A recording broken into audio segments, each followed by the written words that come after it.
అమ్మా ముందు AC AC ఆ ఫోన్ ఇటివ్వు.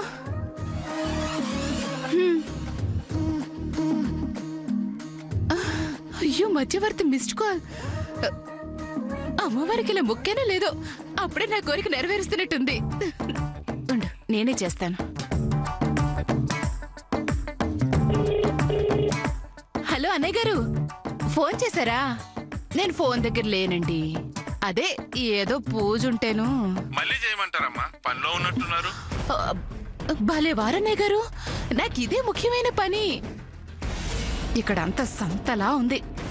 అందరికి చాకరీ చేయమంటారని మెల్లగా పక్కకొచ్చేసా.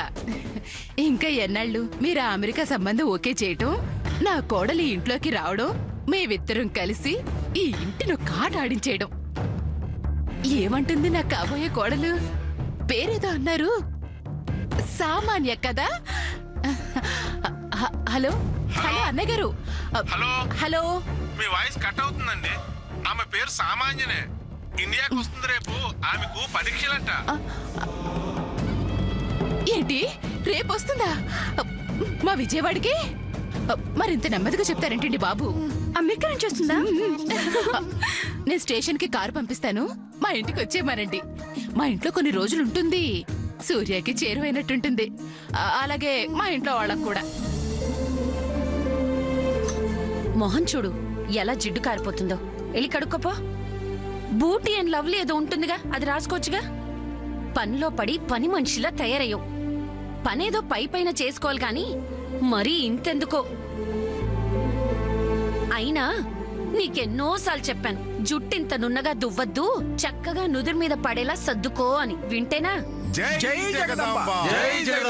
అమ్మా, ఇక్కడికి వచ్చిన వారందరికీ పసుపు కుంకుమలు తాంబూలాలు ఇప్పించండి.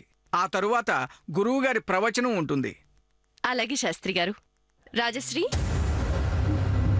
జయంతి, వీళ్ళిద్దరెక్కడా? అమ్మా అది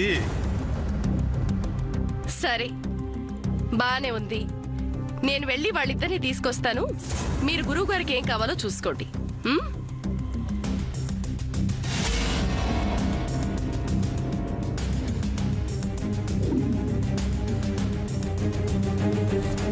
ముచ్చు మొహానికి ముంగుర్లే అందమని. రాజశ్రీ, అత్తయ్య, ఏమిటి? ఏం జరుగుతుంది ఇక్కడ? పద్మని రిపేర్ చెయ్యడానికి. రిఫ్రెష్. సర్లే, బయటికి రండి. అత్తయ్య, సూర్య హైదరాబాద్ నుంచి వచ్చాడు కదా, ఏవైనా చెప్పాడా? లేదమ్మా, నేనే వాడితో ఇంకా ఏ విషయం మాట్లాడలేదు. సమయం సరైనది కాదు. ఈ ఉత్సవాలు అవి జరుగుతున్నాయి కదా, ఇవన్నీ అయ్యాక ఈ విషయం గురించి వాడిని కనుక్కుంటాను. సరేనా? ఇంకా మీరు ఇదంతా తొందరగా కానిచ్చి బయటికి రండి. అలాగే అత్తయ్య. కబుర్లకి కూతుళ్ళు, పనులకి కోడళ్ళు. పద పదవే. హలో అన్నయ్య. హలో. నా కాబోయే కోడలు వస్తుంది. అమెరికా నుంచి అమ్మాయిని రాని ఈ ఇంట్లో ఒక్కొక్కళ్ళని మన వైపు తిప్పుకునేలా చేస్తాను. ఇకప్పటి నుంచి మనదే రాజ్యం, మనదే ఈ సామ్రాజ్యం. జయంతి, కింద అమ్మవారు కొలువై ఉంటే మీ ఇద్దరు ఇక్కడ ఏం చేస్తున్నట్టు? అది అదే గారు, లీలావతికి కొంచెం నీరసంగా అనిపిస్తుంటేను. కింద ముత్తైదువులు వచ్చారు, వాళ్ళకి పసుపు కుంకుమలు చూసుకోండి. పదవే. అవును, పసుపు కుంకుమలు ఇవ్వడానికి ఆ ఫోన్ ఎందుకు? నీకు ఫోన్ ఎందుకే? పద.